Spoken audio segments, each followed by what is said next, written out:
I want to thank everyone for coming. My name's Tom DeBlack, and it's my honor to introduce Elliott West. Elliott has all the attributes of a great historian, except a huge ego. Other than that, he's an alumni distinguished professor of history emeritus at the University of Arkansas, Fayetteville, the author of 9 books and more than 90 articles and chapters of other books. His books have received a number of national awards, among them the Francis Parkman Prize, the Ray Allen Billington Prize, the George Perkin Marsh Prize, the Penn Center Prize, and is that Coy? Is that what we pronounce that? Coy. C-A-U-G-H-E-Y, Coy Prize. His most recent book, and the one he's going to discuss tonight, Continental Reckoning, The American West in the Age of Expansion, received Columbia University's Bancroft Prize and was one of 3 finalists for the 2024 Pulitzer Prize in History.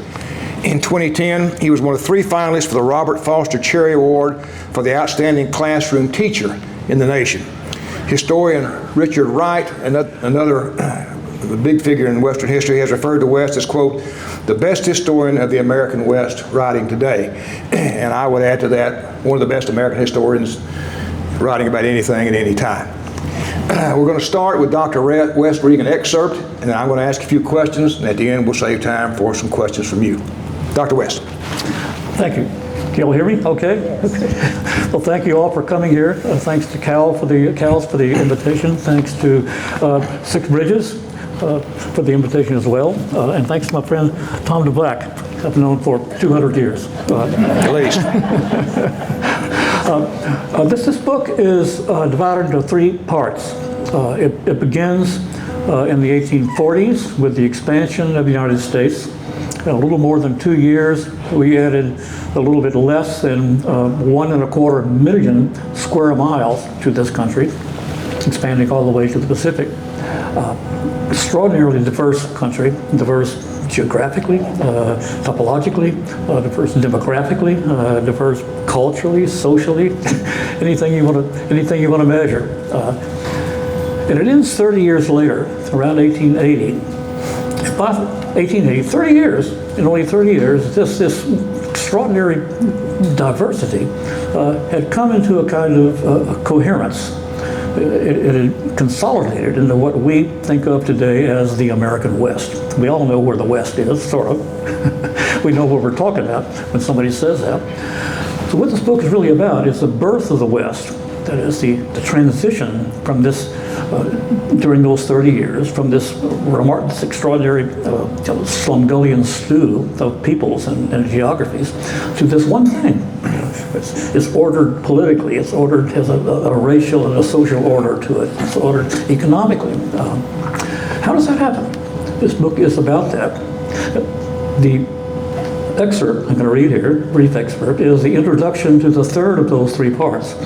That third part is called Worked into Being. And what it's about is how this area became what it was, became the West.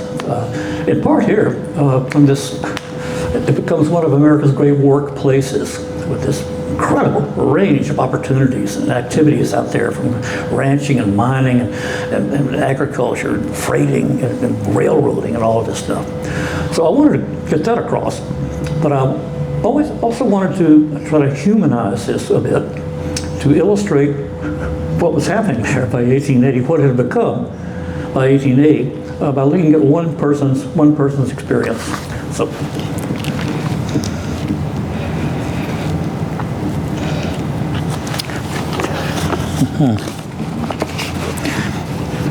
In April of 1880, young New Englander Clarence Mayo was working on a ranch in northeastern New Mexico, funded by a family friend in his search for a future in the opening West.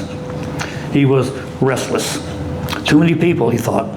He had heard good things about Wyoming. So, on April 27, he set out by rail to Cheyenne and then west to Rock Springs, where he headed north and east by stage on May the 5th. 3 days and 200 miles later, he wrote his parents from Crazy Woman Creek, disappointed again. Too many cattle on the way. Now, soured on ranching, he learned that there, quote, there are some good things about wheat farming, So it was back through Rock Springs and then by rail to St. Paul. His bankroller had recently bought land in Dakota Territory, west of Fargo, and Mayo wrote next from there. Confident of success, not wheat now, but potatoes.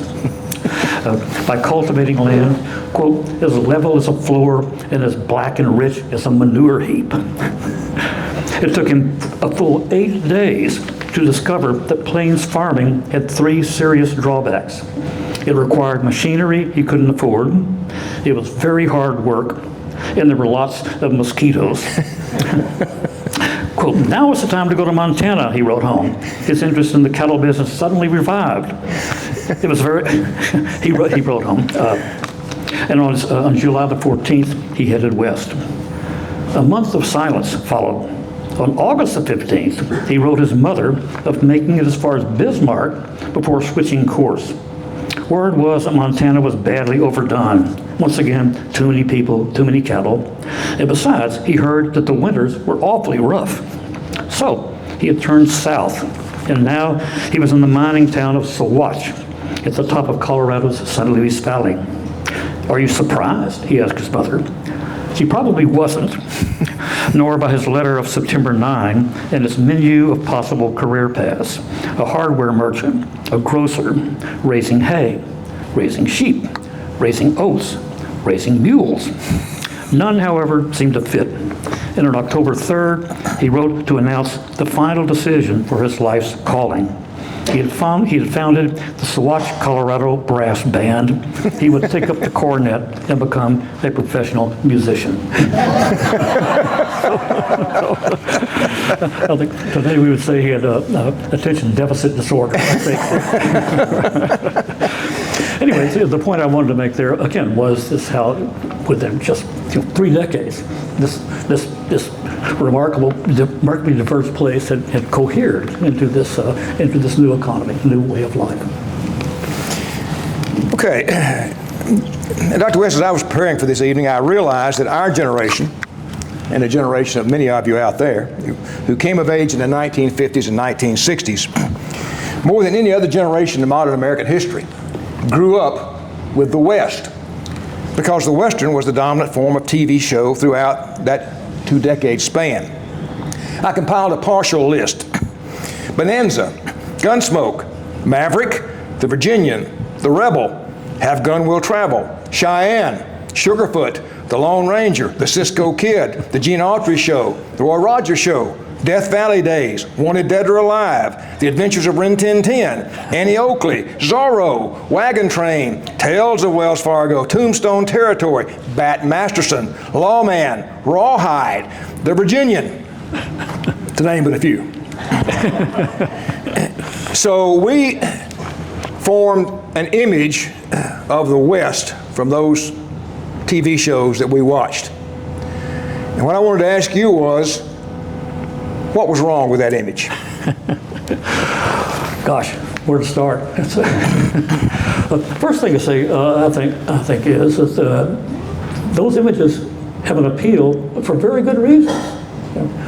That stuff happened, and it was exciting. It was colorful. There was a lot there, to appeal to us. And what I try to do, not just in this book but before this, is to honor that, to honor our fascination with those particular kinds of episodes. They were there, and they're an important part of the story. But I think as an historian, well, there's 2 ways you can approach that. I've taught a course for 40 years called The West of the Imagination, and it deals with exactly that question. Why is it that we are so mesmerized by these images, by these stories? But as an historian, you can study that, sort of studying it as popular culture.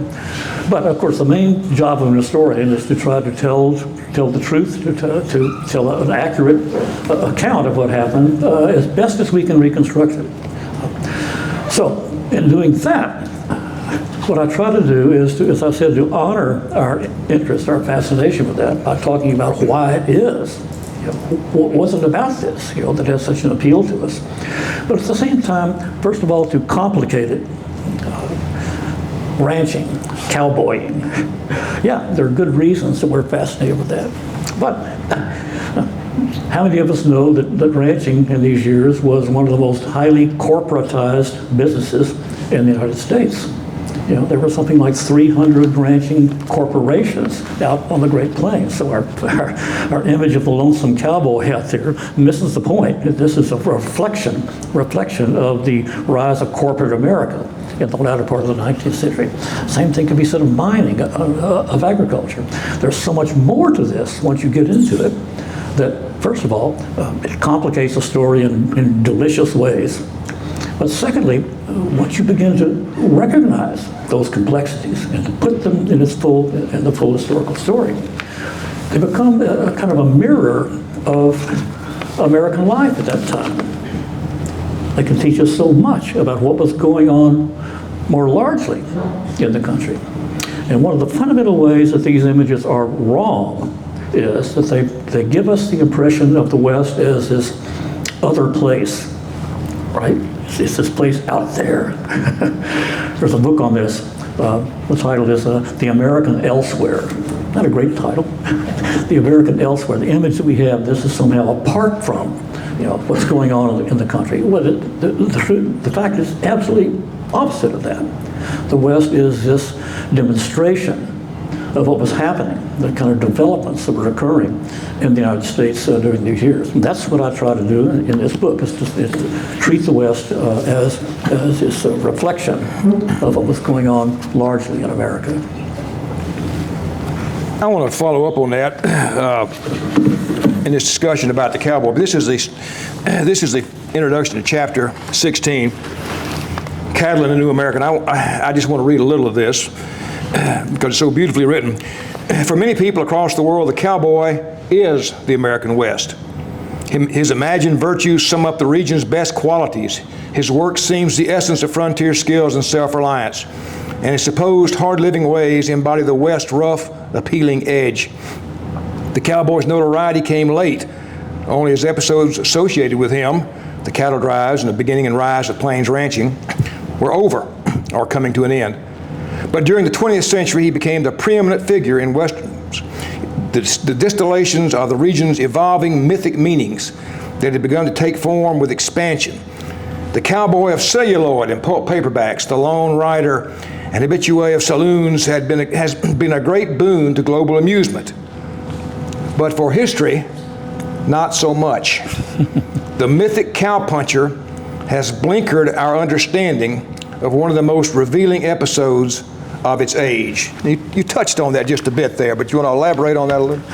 Yeah. If you look at ranching for what it really was, and what it was in its largest context, you can see so much. You can see so much, as I mentioned a moment ago, about economic development in this country, the rise of great corporations, and how corporate power, corporate organization is coming to dominate so much of American life, even out west, especially out west in many cases. It also gives you some insights into how the United States, after the Civil War, was being knit together by these technologies of movement and of communication, railroads in particular. Think of it this way: before this, people raised cattle. People raised cattle, of course, for a long time, but these are individual operations. You would raise them for your family, to butcher, or you would sell them locally to a butcher. Suddenly, within 10 years or so, this had become an international business. So cattle raised in southern Texas were being marched northward to those cattle drives, where they hooked up with railroads and took them back to modern industrial slaughtering plants.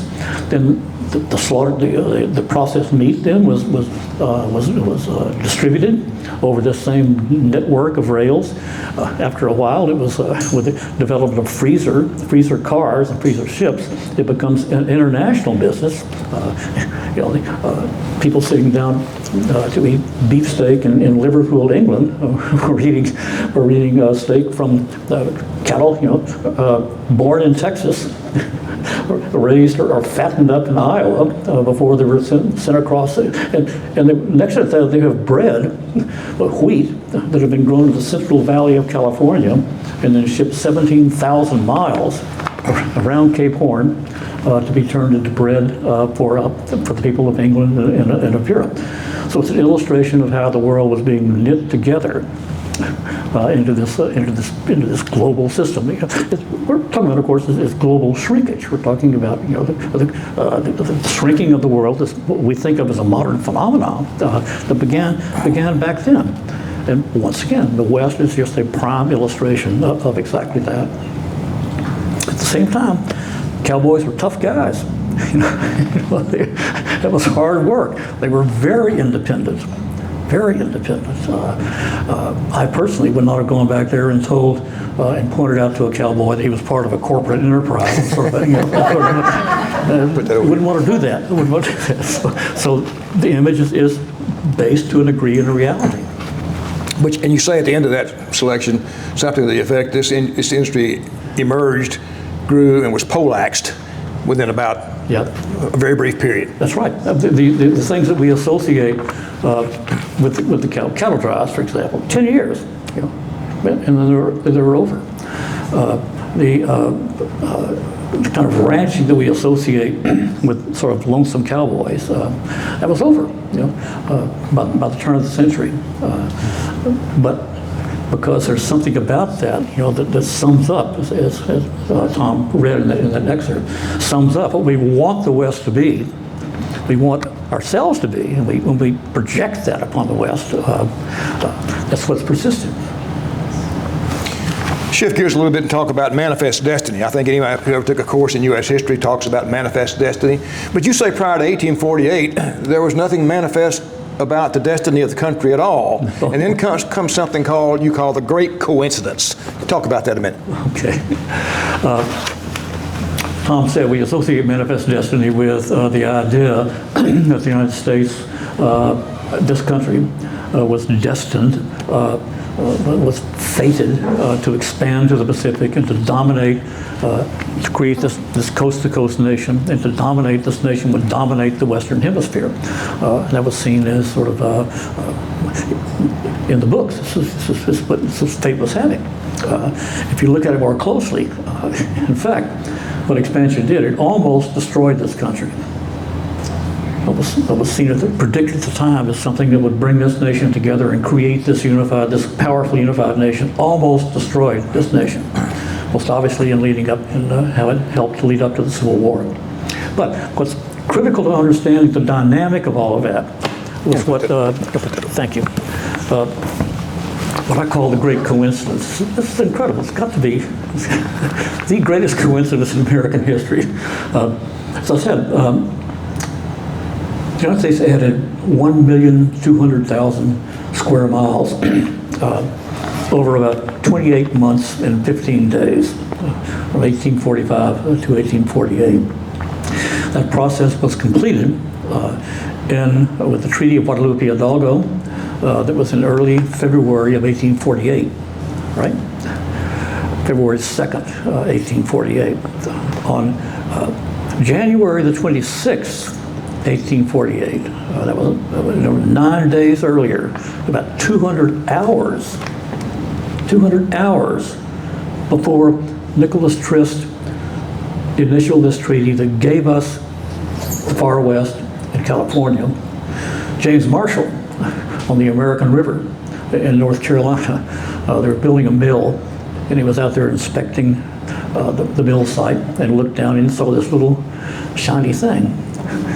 He reached in and picked it up and said, gosh, that looks kind of like gold. And he bent it in his teeth, and they did a few tests on it, and sure enough, what he found was the first little flake. It's probably worth about $50 in what was, at that time, far and away, the greatest gold rush in human history up until that time. More gold was mined in California in 1 year, 1852, than had been mined across the entire world throughout the entire 18th century. So exactly when we acquire this country, this land out there, we suddenly begin to realize that it's the richest place on earth. The Great Coincidence. There was this aphorism in the 19th century that said, this way, God looks after dogs drunks, and the United States of America. You got to wonder, you stick in the 19th century, seems to be something to it. So it's an extraordinary stroke of luck. And what that immediately does, of course, it spins off this whole rapid series of changes that produces, eventually binds the West into the nation. But on the way getting there, it almost destroyed the nation. So that's why I say the great coincidence. Anyway, I think we need to pay far more attention to that than we have in the past. This is this remarkable turning point in our national story. You and I have had this discussion previously about, you ever taught the survey course in U.S. history. It was divided either at the end of the Civil War or at the end of Reconstruction. And you told me something one time, I remember, you thought it should be rather divided 1848 and after 1848. That's right. Can you talk about that a minute? Well, let me ask you this as well. We got several Civil War people here tonight. You say the Civil War really began, not at Sumter, but a decade earlier, and it began in the West over an issue which you argue had pretty much already been settled. Can you explain that? Yeah. Well, I don't want to offend my friends here who are Civil War historians, but one of the things this book does, I try to do with this book, is to argue that, well, let's step back. Everybody agrees that something really big happened in the middle of the 19th century and the second half of the 19th century. And this big thing that happened, whatever it was, changed the course, shifted the course of American history into this new direction, moved it in a new direction, a direction that would take it into what we today call modern America. Modern America. Now, if you ask someone, certainly in this audience, what was that big event? What you can hear is the Civil War. And of course that's true. The Civil War had an enormous role in transforming this nation and moving it into that new direction. What I argue in this book is, sure, that's correct. Of course that's true. But expansion in the 1840s and the events that were spun off from expansion, the development of the West, all of the things that followed that, were just as important as the Civil War in making America modern and transforming this nation and moving it into that new direction. That's the point. That's the point that I'm trying to make here. Not in any way to denigrate the Civil War, but to put this in perspective. And if you see it that way, if you look at it that way, and sort of pull back with your camera to a much wider lens that takes in the story coast to coast, then the story lengthens. It widens geographically, and it lengthens chronologically. So the big changes that brought about this transformation, they didn't start in 1861. The events in 1861 happened in part because of those changes. But they started in the 1840s. And they started in California. They started in the Southwest. And then those changes that were set loose then spread eastward and led in part to the Civil War. Now what Tom was referring to was the most obvious example of that we're all familiar with, I'm sure, is how expansion raised the question of whether black slavery, the Southern system of slavery, will be allowed to extend into the far West. The question of expansion of slavery. That, more than any other single question, was the trigger to the Civil War. It lit the fuse that led to this, the worst thing that has ever happened in this country, in the sense of 750,000 people died in that. What I argue, if you look at this closely, what's fascinating to me and appalling, I think, is that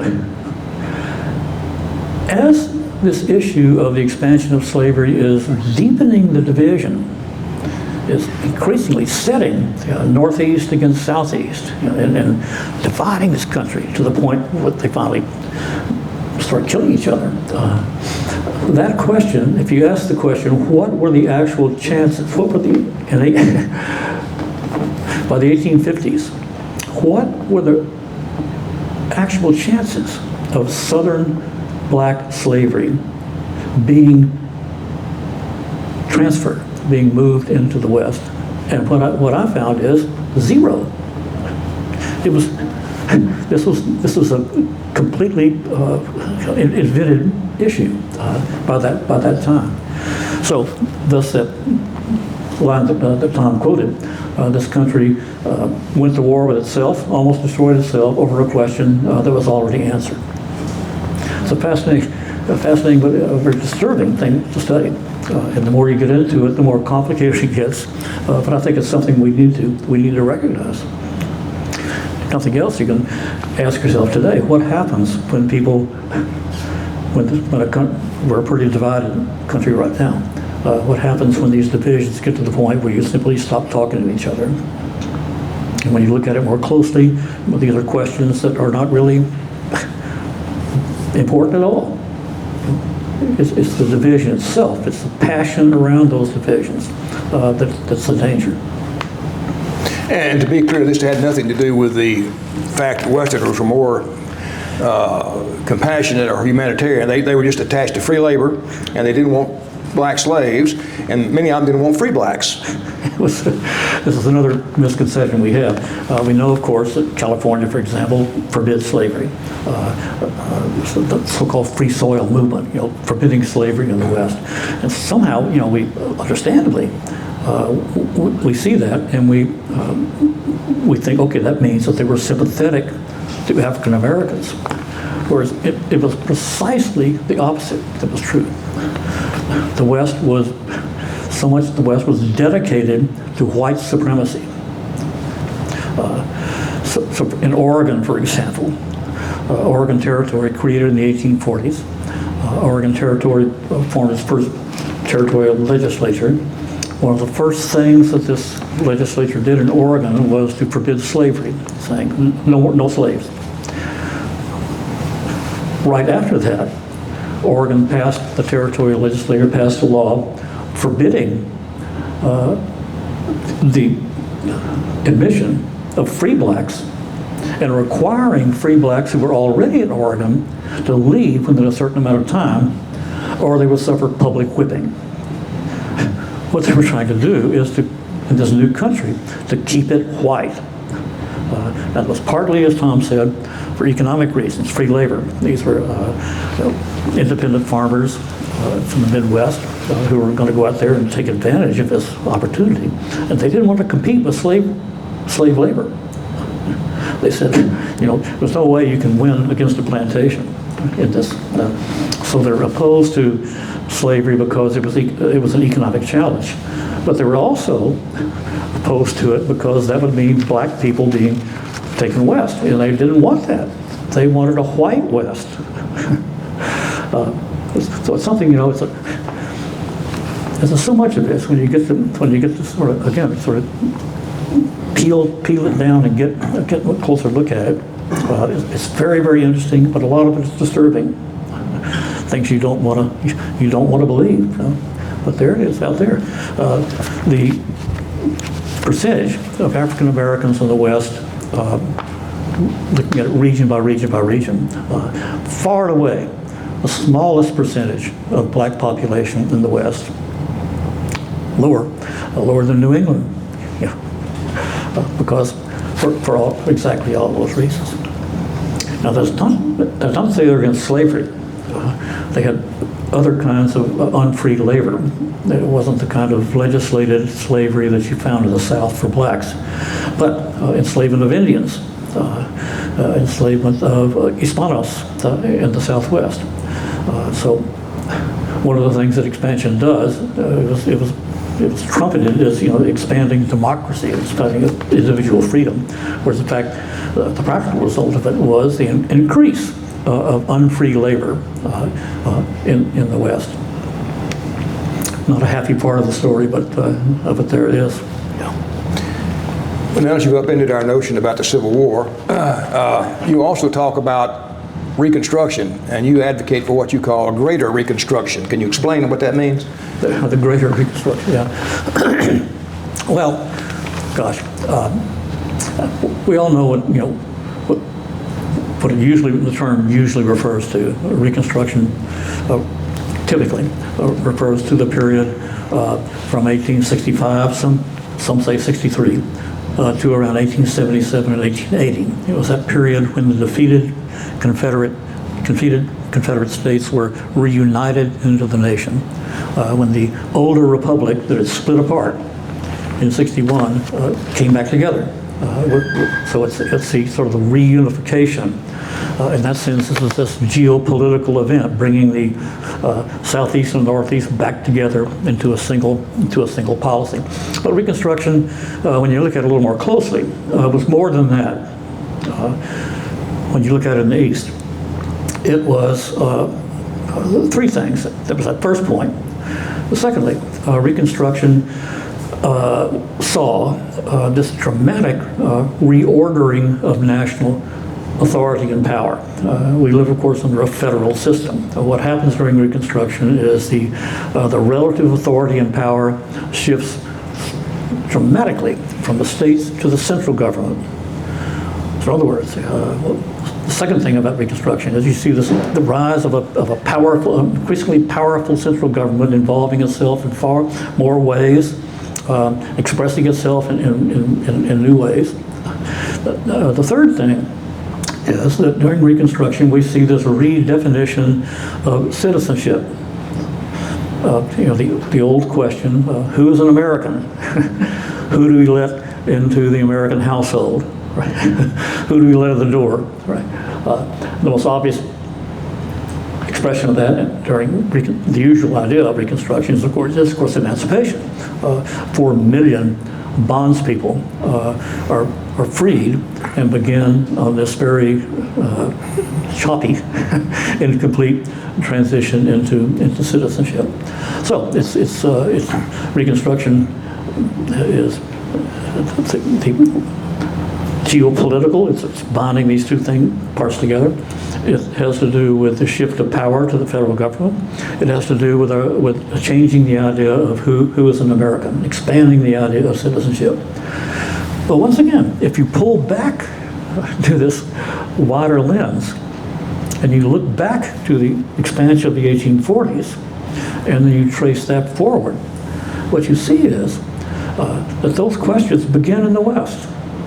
They begin in the West. Most obviously, geopolitically. We're adding. Think of it this way. I mentioned before, 1,200,000 square miles. If we were to expand today by that much territory, to the south in this case, the United States by, I'll figure this out driving down here, December the 2nd, 2027.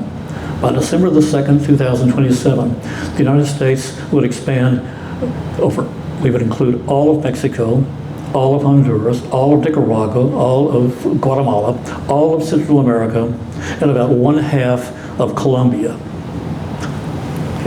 in 28 months. So, yes, Reconstruction was the binding together of Northeast and Southeast, but that process of changing the geography of this country started in 1848 with this enormous expansion. Secondly, increasing power of the federal government. Well, Richard White, whom Tom quoted here, calls the U.S. The kindergarten of the American state, the kindergarten of the modern American state, where it's out there where it begins to sort of flex its muscles. Think of all the things that are done after 1848 in the West, Indian reservations created in the 1850s, Homestead Act, the Transcontinental Railroad Act, the federal authority used for the economic development out west. Things like national parks. 1872, the federal government, turning to the west, takes on this whole range of new responsibilities, new roles of life among the American people. Third, citizenship. It begins out there. Treaty of Guadalupe Hidalgo, we admit 100,000, a little more than 100,000 former Mexican citizens who are now U.S. citizens. We have to figure out how that works. And then, of course, dozens, scores of native peoples, different tribes who are suddenly within our borders, and we've got to figure out what to do with them. How do we will they be citizens? If so, how? How do we do that? So this whole question of citizenship, of American participation in the American family, that too begins there, and then it spreads eastward. It's a civil war. It forces these questions, the questions that start in the West, and then the Civil War forces us to face those same questions in the East. So it starts out west, heads east. We talked about cowboys. Let's talk about Indians for a minute, Native Americans. And particularly, I want to talk about two events, which if I had to throw this question out, name two of the biggest battles in the Indian Wars. People would probably say June 25th, 26, 1876, Little Bighorn, and December 29th, 1890, Wounded Knee. Two things that are sort of etched in our memory. And you argue that both of those had been misinterpreted. Yeah, explain. Yeah. Well, first of all, the biggest Indian battles in the West were neither of those. They were up in Idaho, of all places. But as far as Little Bighorn, Custer and the Little Bighorn, I think you need to put that again in perspective. What was going on there? If you put that in the larger perspective, you see that this was part of the effort by the federal government to take this final step to break Indian independence, Native independence, to final dispossession of native peoples. At the time, if you look at the details, of the battle, how it came about, then you see that the government was it was simply the old phrase, itching for a fight. It was a constructed battle. The president at the time, U.S. Grant, was determined to provoke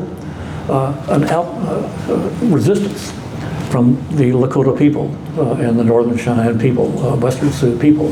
He had granted them authority, granted them power to live in this particular area, and then he decided, okay, this is not going to work. We have to bring them to heel. And so he sent out an order, you must return to the reservation by January of 1876. Okay, so you're living out in the Dakotas. And this is November of 1876. And you get this word, you've got to come into the reservation by January. Anybody ever been to the Dakotas in December, January? You can't do that. You can't do that. It's hard to get around now with with interstate highways and cars. There's no way they can get in there, and so they didn't. And when they didn't, they sent out the army to chastise them. But it was a setup. It was a setup. Didn't work out well for Mr. Custer, as it turned out. But again, looking at for the fuller story, sure, there was this disastrous defeat of George Custer, which happened, as Tom said, July 24th, 25th, 1876.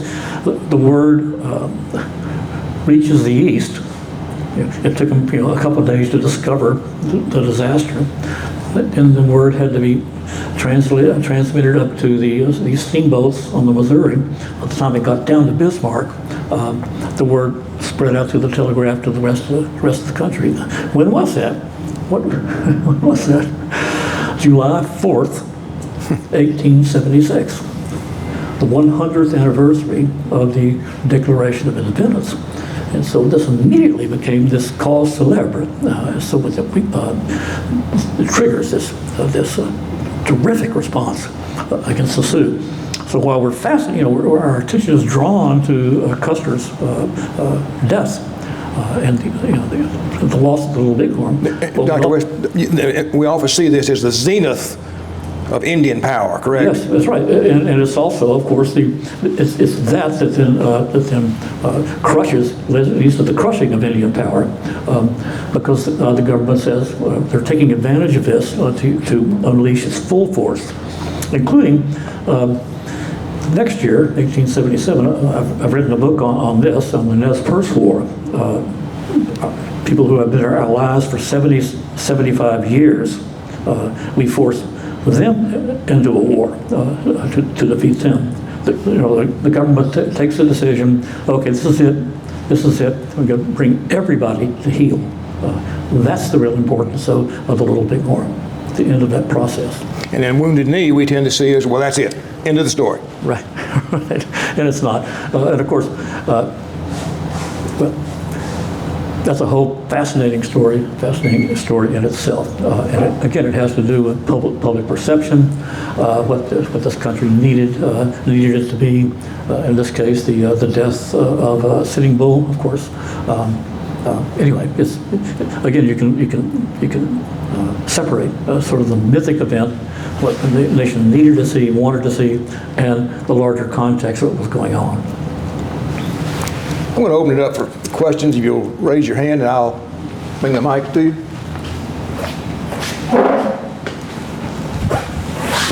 Yes, thank you for coming. Okay, so we've run out of room. The West has been conquered.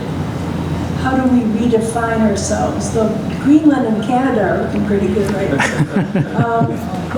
Are we in a current state of turmoil because we don't know how to think about ourselves? Is that what you see, perhaps? I think it's a really complicated story, explanation of where we stand today. But certainly there have been those who said, and this goes back to the beginning of the 20th century, with the end of the frontier, the census definition of the frontier, that the West is no longer playing this mythic role that it's played. I think that's long gone. That's long over.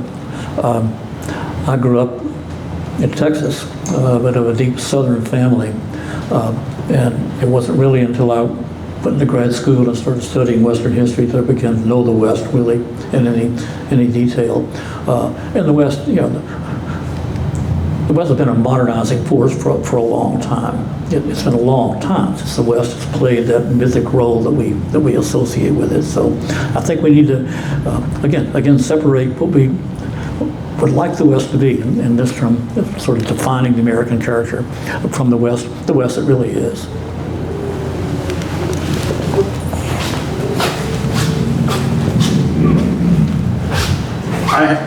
I have two questions for you. Yes, sir.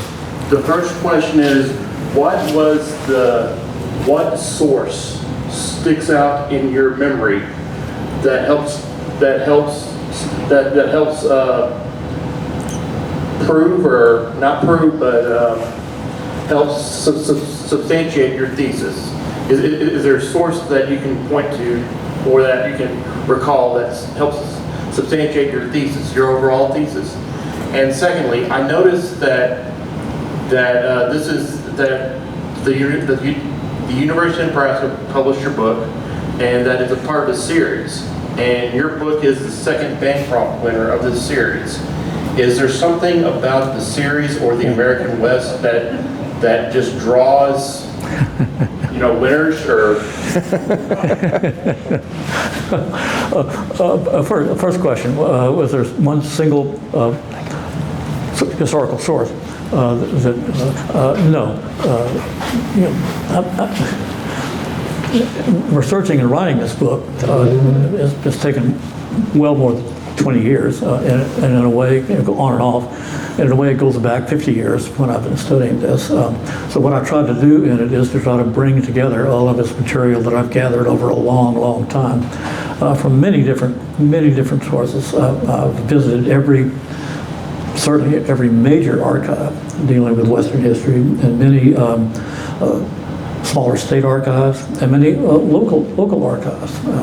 So there's no single source or collection of sources. The great challenge is somehow bringing it all together, bringing some sort of a common theme to it. Excuse me. And the second part of the question again was? Bancroft Prize. Oh yeah. The other Bancroft was won by Ann Hyde. She's at the University of Oklahoma, and is a wonderful historian. And her, what Ann focused on social history. She wrote this book called Family and Empire, in which she looks at the period right before mine, and she brings out the role of family and community in all of this. So what Ann saw, she saw the same thing I did, and that is the chance to take this story that everybody is familiar with. The West, in her case, it's 1820s up until the middle of the century. That everybody has an impression of, and to look freshly at it, because there's so much to learn. When we just sort of step back and ask fundamental questions about it to give it a new look. And I think when you do that, in a way, it's being a Western historian right now is such a wonderful opportunity, because there's so much that has not really been closely studied. And Ann and I both took good advantage of that, and there are plenty of others who are doing the same thing. Anyone else? I got a quick. Oh, okay.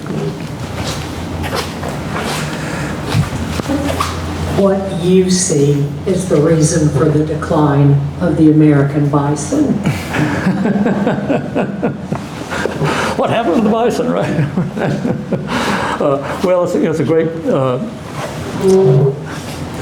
Been a lot written on that, and once again, it's a great example of how people. It's something that everybody's aware of.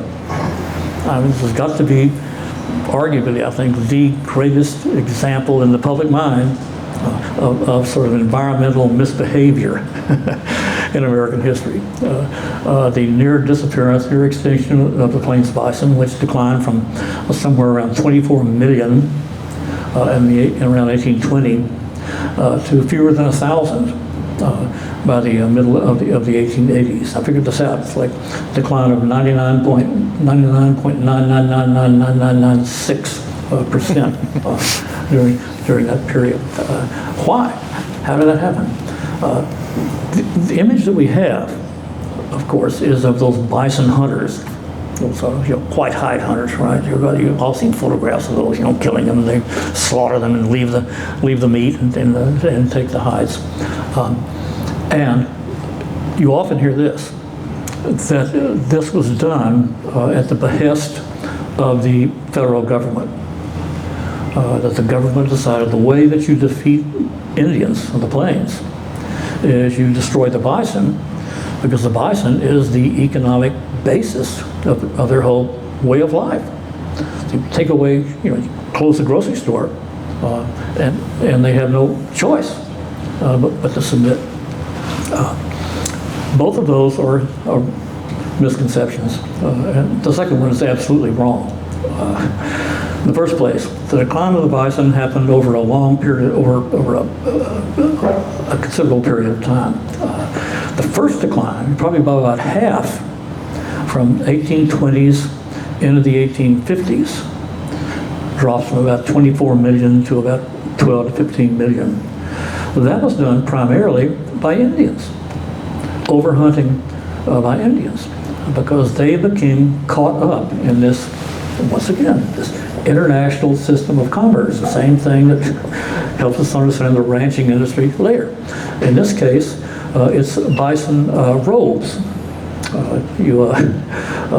kill the bison, you skin them, and Indian women would process them into bison robes. There was this huge market for them in the East and in Europe.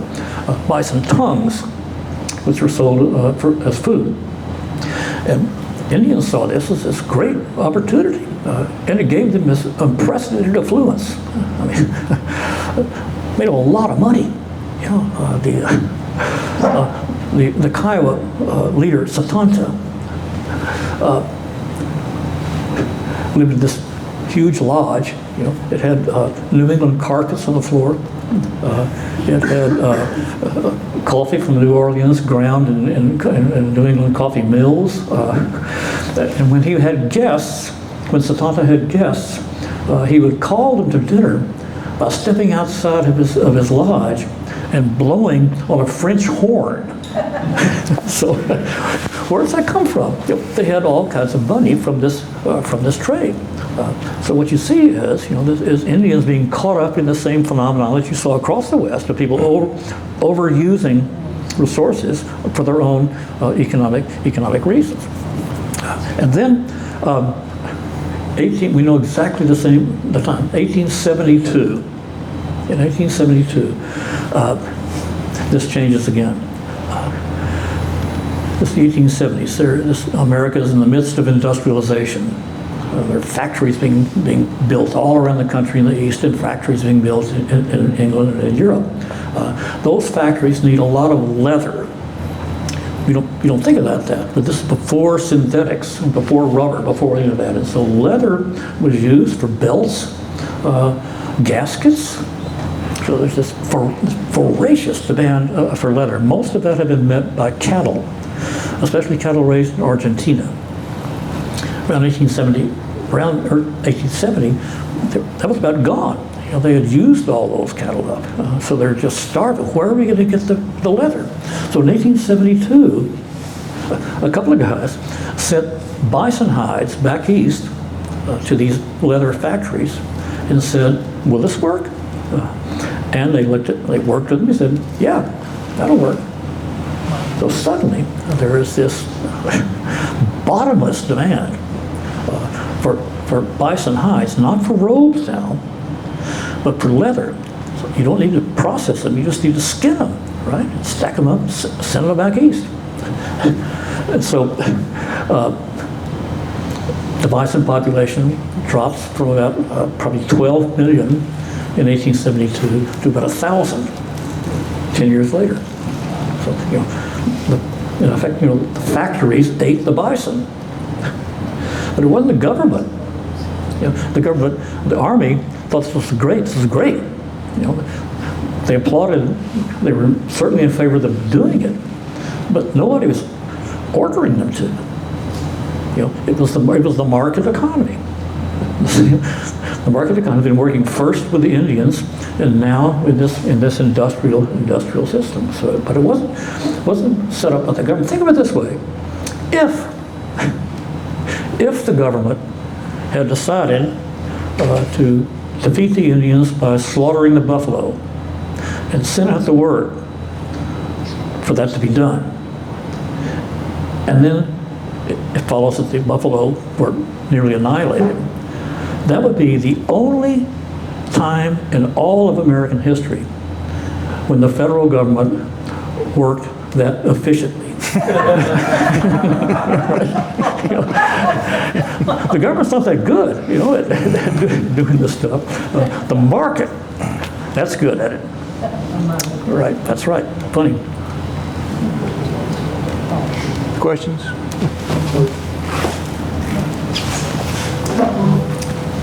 I was a math major, so I'm a little deficient in history, but getting back to the Manifest Destiny, I heard that we had more acreage accrued to the United States under Polk than any other president. That's right.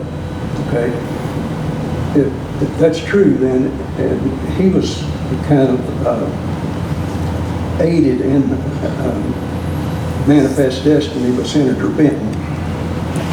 Benton, yes, And Benton was largely responsible for sending John Fremont to California, which is That's right. comes back to what you said about it starting out in the West. Yep. And then as far as mythology, how much did Benton's daughter, who was married Jessie. to Fremont, how much did that add to the American impression of taking off? Of our destiny, yeah. That's right. And if Polk hadn't been elected, was it inevitable that that would have happened anyway? Right. James Polk, he was president. He was elected, and between his election and his inauguration, we acquired Texas. That was the first of these 3 steps of expansion. And then under Polk, we acquired the Pacific Northwest. It's called the Oregon Country through a treaty with England. And under Polk, of course, we went to war with Mexico in 1846. At the end of that war, we acquired, signed the Treaty of Guadalupe Hidalgo. We acquired the Southwest. So you're right. Polk was the guy. It was under Polk, including right before he became president, that we acquired all of this and this remarkable period of expansion. Thomas R. Benton, who was a senator from Missouri, he was an ardent advocate of manifest destiny. He said it was our fate, to expand to the Pacific, and he passed that along to his son-in-law, John Fremont, who married Benton's daughter, Jessie Benton Fremont, and he had played a key role in sending Fremont out to California. They had several expeditions out there that were highly publicized. Fremont was quite the self-promoter, very colorful guy, ran for president. He was the first Republican candidate for president, 1856. And his wife, Thomas Hart Benton's daughter, Jessie, was a brilliant writer. And so she would write up his reports, Fremont's reports. So it's a great, a story of how this family, these 3 people in this family, Benton, Thomas Hart Benton, and then Fremont and Benton's daughter, Jessie, together played this role. And the role was, to get to the essence of your question, the role was to create this highly romanticized impression of the far West.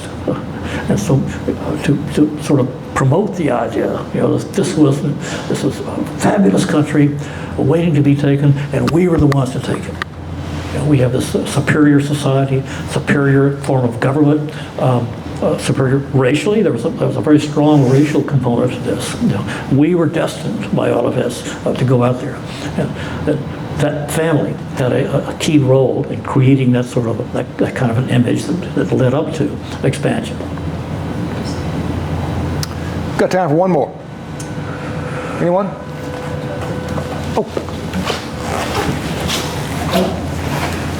Thank you both for your presentation. I was just going to ask if you might recommend some of your favorite places or places you might recommend visiting to appreciate the West and historical.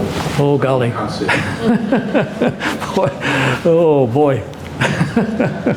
Well, as I said, I was, did not come from a Western background. Although I grew up in Texas, but we would spend our summers in Colorado, so I knew that's it. So it was really only after I turned to this field that I began to explore it. But boy, there's so much of it. The first thing to say is the West is this extraordinarily diverse place in so many different ways, and diverse historically. So if you want to get a taste of Western history, you've got to go all over the place. My favorite places, the Southwest. New Mexico, Rio Grande Valley, that area through there, and other parts of the Southwest, I think are absolutely unique and distinctive in this country. There's a sense of the depth of history there that you really just don't find anywhere else. Depth of European history, European presence through the Spanish. The depth of native presence, the Pueblos and Anasazi, the ancient peoples who lived there. I think it's you really need to go there. People need to go there.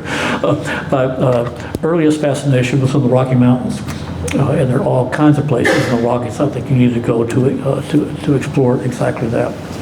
The Great Basin gets a lot of bad press, but it's a fascinating, absolutely fascinating place. Tough country, very tough country, but it's well worth exploring as well. California, California is another country entirely. My advisor, Robert Atherton, University of Colorado, swore that California was not in the West. The West to him was the interior West, the Central West. He said, I remember telling him one time, Elliott, I wouldn't let California in the West if it had a search warrant. But that's not true, of course. But it is its own distinctive part of the West for so many different reasons. So, gosh, I don't know. Be happy to, anybody want to write me, I'll write you a list. There's so many things we didn't get to. I probably had 20 more questions. We did talk about women in the West and violence in the West and so many other things. I sat down when I started to get ready for this presentation. I'm going to take 10 or 12 pages of notes, so I'll have something to go on. 62 pages of notes later, I finished. And it's because unlike so many books you read, there's something on every page that's of significance that you can't just pass.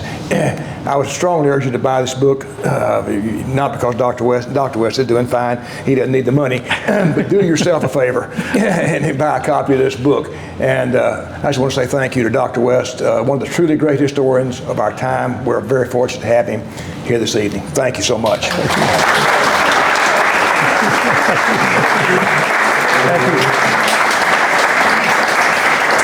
Thank you. Thanks all of you for coming. Thank all of you.